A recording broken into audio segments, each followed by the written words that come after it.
Muito bem. Olha aqui, ó, uma das questões que envolvem todos nós, mesmo os mais jovens e tal, de meia idade, e os mais idosos, é a questão da previdência social. Um dia, nós, ou nossos parentes e nossos filhos, nossas filhas, parentes e tal, vão acabar tendo que ter essa vinculação mais direta com a Previdência Social. E pensando nisso, nós estamos aqui com o escritório da doutora Luciana Pereira da Costa, advogados associados, e sempre vem um profissional aqui que é capacitado exatamente por isso, qualificado, para passar essas informações, porque toda vez que nós precisamos consultar a Previdência, é fundamental, porque a gente não tem conhecimento. Eu, quando me aposentei há pouco tempo atrás, eu consultei também o advogado, porque ele sabe os caminhos e os descaminhos. E não é que vai infringir a lei, ele vai fazer a coisa conforme dá adequação à lei. E muitas vezes a pessoa não faz assim e acaba obtendo uma aposentadoria, por exemplo, aquém daquilo que ela verdadeiramente merece e para isso contribuiu. Está aqui o César Mota. César, obrigado pela tua presença uma vez mais. A primeira vez aqui no programa, né? Primeira vez, obrigado. Lisonjeado pelo convite. Representando o Pereira da Costa, aí vamos tirar as dúvidas dos segurados, aí vamos esclarecer algumas situações importantes, né? Sem dúvida alguma. Do previdenciário aí de suma importância. Para as pessoas poderem ter o melhor resultado, né? Bom, há muita questão que envolve, por exemplo, o auxílio acidente, que existe na Previdência Social. Como é que se dá isso? O que é? Exato. O auxílio acidente é um dos benefícios por incapacidade que são pagos, que estão previstos na legislação previdenciária, né? E são elas a aposentadoria por invalidez, o auxílio doença e o auxílio acidente, né? Numa terceira escala, vamos colocar assim. Ele é um benefício que ele é pago na média de 50% do salário de benefício do segurado, né? O que esse benefício traduz? Ele contempla aqueles casos do segurado que possui uma sequela e uma redução da capacidade para o trabalho advinda de um acidente de qualquer natureza ou acidente de trabalho, né? Então, ele é um benefício de cunho indenizatório, Silvio, né?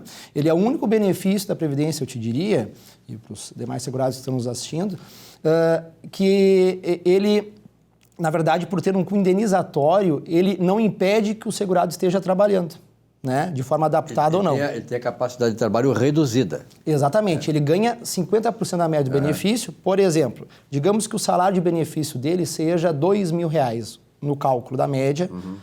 Ele vai ganhar R$1.000 de auxílio acidente. Ele é um benefício indenizatório que busca o quê? Uma compensação para esse trabalhador.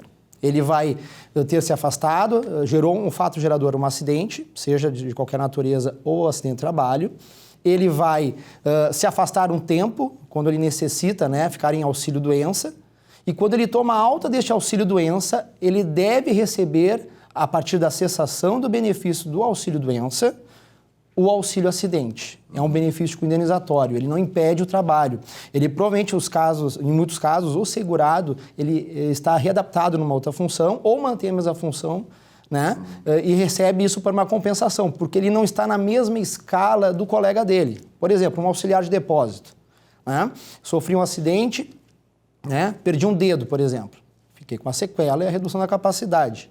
Será que eu consigo desempenhar da mesma forma que o meu colega, que é saudável, que não apresentou nenhuma lesão até o momento? Então, este benefício é quase uma ajuda de custo, é um cunho indenizatório no sentido que ele pode seguir trabalhando. Sobrevivência, né? Isso, e ele vai acumulando este benefício para compensação. É uma forma indenizatória. César, me diz uma coisa, não sei se eu entendi direito, todo segurado da Previdência Social ligado ao INSS tem direito ao auxílio acidente? Nem todo, tá? A legislação, ela veda a questão do contribuinte individual e do facultativo, né? São a forma de contribuição espontânea para o INSS, dessas atividades, né? Aqui eu faço até um gancho. A jurisprudência, ela não vem contemplando o direito a esse tipo de segurado, né? Precisa o quê? Se tu for segurado, tu vai ter o direito ao auxílio acidente. Correto? Só que o contribuinte individual e facultativo não, né? A jurisprudência não é favorável no momento, né? Talvez até trabalhe no favorecimento daqui a um tempo, e isso depende. Há um projeto na Câmara, que é o 1347 de 2015, que foi aprovado e atualmente está na Comissão de Finanças do Congresso Nacional. Então, eles vão. A tendência é que aprove, né? A expectativa é que possa aprovar. Então, nós temos que monitorar esse projeto de lei para ver se o contribuinte individual e o facultativo, de forma isonômica, né, para não Perfeito. aplicabilidade também para eles, esse tipo de benefício aí também. Eu, particularmente, entendo que é razoável pela isonomia, né, e o princípio de abrangência do direito previdenciário, dos benefícios, deve ser contemplado também para o contribuinte individual. E aquele caso, o camarada estava contribuindo tal com a Previdência, parou e nesse interregno aconteceu o acidente, quer dizer, depois dele parar de contribuir, qual é a situação dele em relação a isso? Exato. O benefício, até o doutor Fernando comentou sobre o período de graça, né, no programa oportuno, e a possibilidade, então, se a pessoa parou de contribuir, né, na verdade, a questão do auxílio-doença, se cessou o benefício, ele mantém um período de graça de 12 meses pela legislação, correto? Neste período, se ele sofrer um acidente, né, não de trabalho, mas um de qualquer natureza, por exemplo, né, na ideia de não estar trabalhando, ele vai poder, mantendo a qualidade de segurado, é plenamente pertinente e cabível o recebimento do auxílio-acidente. O que é o acidente de qualquer natureza e a diferença em relação ao acidente de trabalho?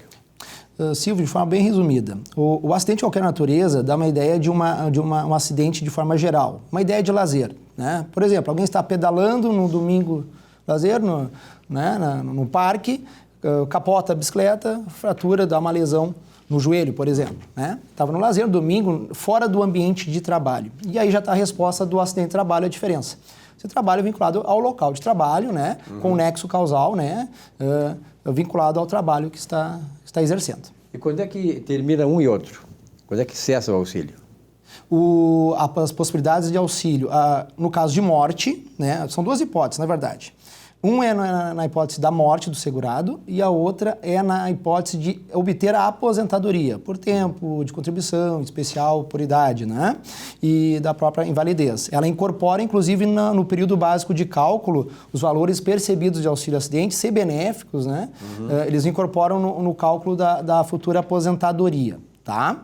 Então, só faço um adendo e um gancho aqui, uma observação, é que há um direito adquirido, uma legislação em 97, né? Em 1997 veio uma legislação que autorizava o recebimento em conjunto do auxílio-acidente com a aposentadoria. Perfeito. Ou seja, se ambas são concedidas anteriores a esta lei, né? Então pode permanecer, tem pessoas seguradas que recebem atualmente os dois em conjunto. Se posterior a essa lei em 97, tem que fazer a opção pela mais vantajosa.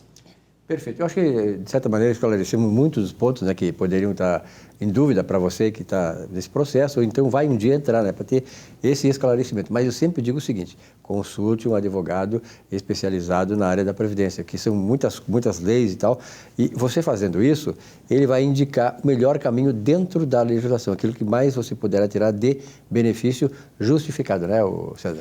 Perfeito, Silvio. A gente hoje tem um termo muito em evidência na Previdência, que é o planejamento previdenciário, né? Hoje é fundamental. Todo especialista de área, né, de gabarito na área previdenciária precisa fazer indica o planejamento para o segurado. César, então, obrigado pela tua fica presença. A dica. Obrigado pela tua presença, é importante aí essas dúvidas que são esclarecidas e certamente se tiver mais dúvidas aí nos próximos programas a gente vai encaminhar. Você que está tendo dúvidas sobre alguma coisa, né, remeta para nós aqui essa sua dúvida que será esclarecida. Obrigado, César, um grande abraço. Um rápido intervalo, já voltamos com o nosso Economia e Desenvolvimento. Até já.